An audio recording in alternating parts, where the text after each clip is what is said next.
Halo, bersama saya Dr. Faidan Lumanturuan. Pada video kali ini kita akan membahas frekuensi seks antara pria dan wanita. Sebetulnya seminggu berapa kali sih? Nah, menurut penelitian mereka yang berusia 40-an itu sebaiknya bercinta 69 kali dalam setahun. Kayak posisi ya, 69 kali dalam setahun. Hal ini berarti setidaknya mereka bercinta 1 kali atau lebih dalam seminggu, atau setidaknya 5 kali dalam sebulan. Nah, untuk mengkonfirmasi keyword ini atau pernyataan ini, yuk kita tanya Dr. Boyke Dian Nugraha, apa pandangan beliau soal ini. Yuk, Dr. Boyke, berapakah kali seminggu frekuensi seks yang normal suami istri usia di atas 40 tahun? Kalau kita melihat frekuensi secara normal 85% penduduk di dunia, itu kalau 40 tahun itu sekitar 2 kali seminggu. Ya, namun kebutuhan seks masing-masing pasangan itu tentu sangat individual, ya, tergantung seberapa cintanya, tergantung seberapa kenyamanannya. Jadi kalau mau ya memang 2 kali 1 minggu. Kalau sampai 5 kali, Dok? Boleh-boleh aja kalau dua-duanya memang nyaman untuk mengekspresikan cintanya dalam bentuk hubungan seksual. Nah, kita sudah dengar tadi apa kata Dr. Boyke. Jadi 5 kali seminggu juga sebetulnya nggak ada masalah kalau kita sehat, ya. Tapi kalau kita sehatnya biasa-biasa aja, mungkin bisa menikmati 1-2 kali seminggu. Nah, ketika berbicara urusan fisik ya, bukan psikis, dan ini artinya bukan masalah stres, bukan masalah cinta, ya, bukan masalah mikirin masalah finansial, ya, pokoknya bukan masalah psikis. Nah, maka kesehatan berperanan sangat penting untuk urusan seksualitas. Nah, contohnya gini. Kadar gula darah yang tinggi itu berperanan bisa menyebabkan masalah pada diabetes dan juga nantinya bisa menyebabkan masalah pada kemampuan dan kemauan urusan seksualitas. Kenapa? Pertama, jika kadar gula darah Anda tinggi, maka terjadi penyempitan pembuluh darah.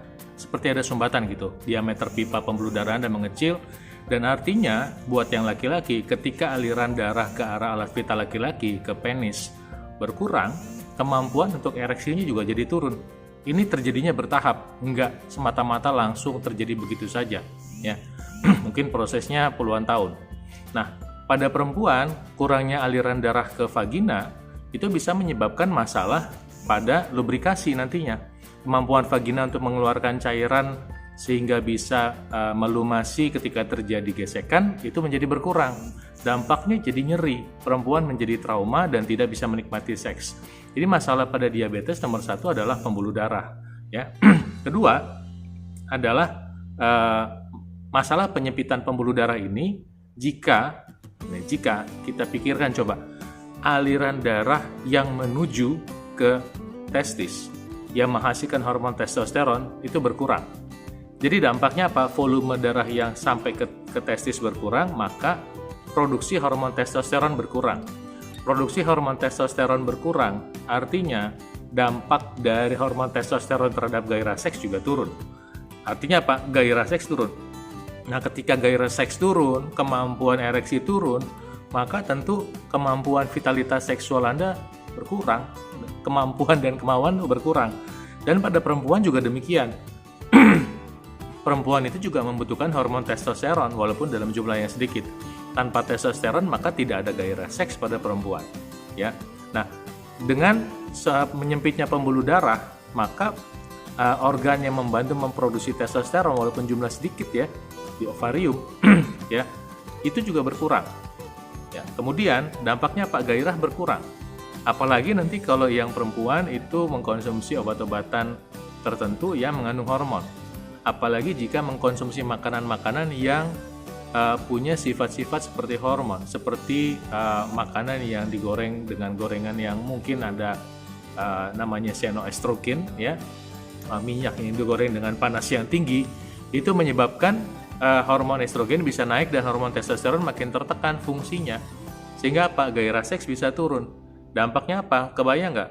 Udah tadi kemampuan lubrikasinya berkurang, gairahnya berkurang karena produksinya turun. Ketiga, masih ditekan pula dengan pola hidup yang tidak sehat. Itu sebabnya kata kunci untuk membantu mengontrol gula darah secara alami itu penting jika Anda ingin menikmati frekuensi seks yang sehat, ya. sekali lagi, jika pingin frekuensi seks yang sehat, mungkin Anda kepingin 5 kali seminggu, ya kepingin nih, boleh dong kepingin ya.